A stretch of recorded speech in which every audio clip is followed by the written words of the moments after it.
Hello friends, welcome to my channel.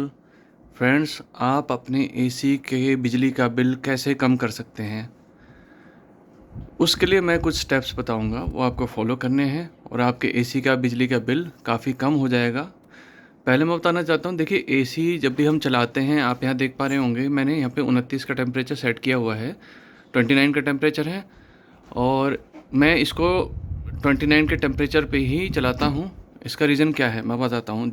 देखिए friends, क्या होता है कि हमारी जो बॉडी की जो स्किन होती है, हमारी बॉडी होती है, उसको जितना एक एक डिग्री कम करते चले जाएंगे, उसको उतने की आदत पड़ जाएगी। मान लीजिए 30 डिग्री पे अगर हम एसी को चला रहे हैं, तो 2 दिन बाद हमें 30 डिग्री पे गर्मी लगेगी।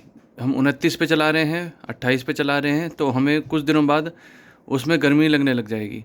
ऐसे करते करते आपने देखा होगा सभी घरों में 16-16 डिग्री पे आपका एसी चलता है और लोगों को 16 डिग्री पे भी जाके ये लगता है कि हमारा एसी काम नहीं कर रहा, हमारा एसी कूलिंग नहीं कर रहा।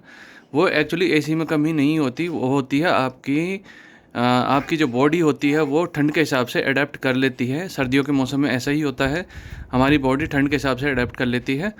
तो ऐसे ही एसी के केस में भी हमारी जो बॉडी है वो हमारी बॉडी है वो ठंड को अडेप्ट कर लेती है।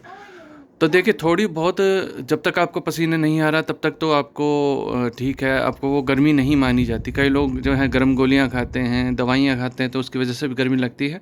तो उस केस में आपको इस एसी को जो आपका है, देखिए स्टैंडर्ड होता है 24-25। 24-25 पे आप मैक्सिमम चलाएंगे, 24-25 पे चलाइए, कंफर्टेबल रहेगा। और अगर आप बिजली का बिल बचाना चाहते हैं, अगर एसी लगाने के बाद अगर बिजली का बिल बचाना है, तो आप इसको 28 29 28 के आसपास चलाइए। 28 29 काफ़ी होता है। 28 29 में इसको जो है, इसके जो ब्लोअर्स हैं, 4 वे हैं, मतलब लेफ़्ट राइट भी हैं, ऊपर नीचे भी हैं, इनको आप चालू रखें ताकि चारों तरफ हवा जो फैले। 28 29 चलाते वक्त अगर आप फ़ैन को चलाएंगे तो आपका एसी की कूलिंग आपको महसूस नहीं होगी, क्योंकि क्या होता है, जो ठंडी हवा होती है वो कमरे में नीचे नीचे बैठती है। ठंडी हवा कमरे में नीचे नीचे बैठती है और गर्म हवा ऊपर जो है ऊपर चली जाती है कमरे में। तो एसी जितना नीचे होगा वो उतना ज़्यादा ठीक रहता है। एसी जितना नीचे होगा ना, उतना ही आपका बिजली का बिल बचेगा। और आप पंखा ना चलाएं। अगर आपका जो कमरा है जो टॉप फ्लोर का है, तो अगर आपका छत का है तो छत पे आप सोने से पहले आप पानी का छिड़काव कर दें, छत पे पानी डालें। उससे क्या है, जो लेंटर की हीट है वो निकल जाती है, गर्मी।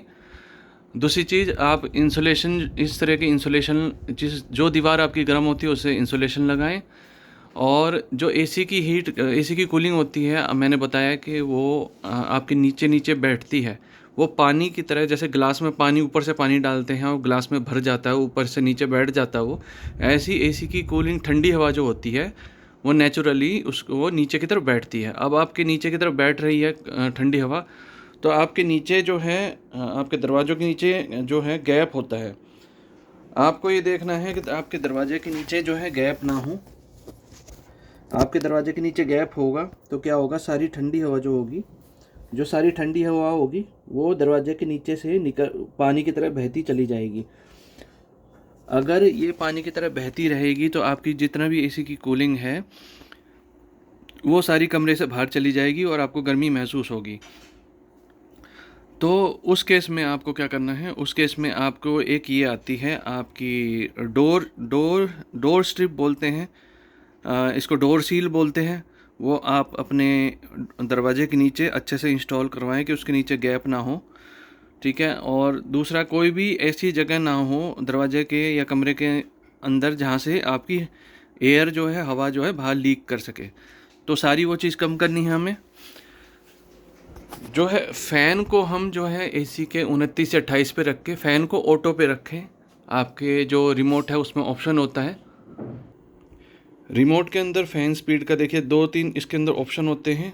फ़ैन स्पीड में ये होता है लो, ये मीडियम, ये हाई और ये फुल हो गया आपका। तो आपको फुल स्पीड पे फ़ैन नहीं चलाना है, क्योंकि ऑटो पे चलाना है। ऑटो पे ही एसी को चलाएं।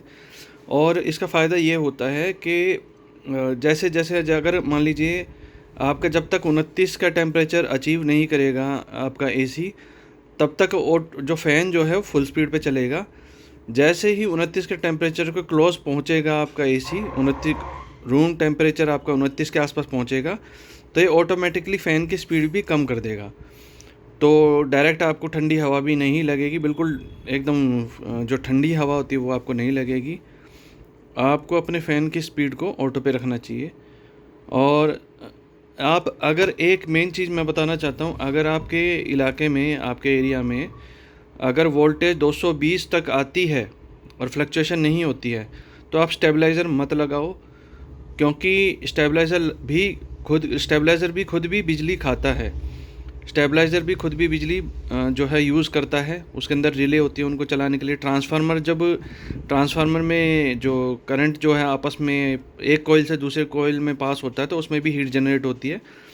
अब वो हीट जो जनरेट होती है वो भी आपके एसी वाले कमरे में लगी होती है। आपका स्टेबलाइज़र देखा होगा आपने, एसी वाले कमरे में लगा होता है। ऐसे ही फ़ैन जब हम चलाते हैं, फ़ैन की भी हीट निकलती है, तो फ़ैन की हीट भी एसी के अंदर ही जाती है, तो उससे जो है आपका बिजली का बिल बढ़ता है। आपकी आउटडोर यूनिट जो है वो छाँव में होनी चाहिए। आउटडोर यूनिट हमेशा छाँव में लगाएं, और इस तरह से करने से आपका बिजली का बिल बचेगा।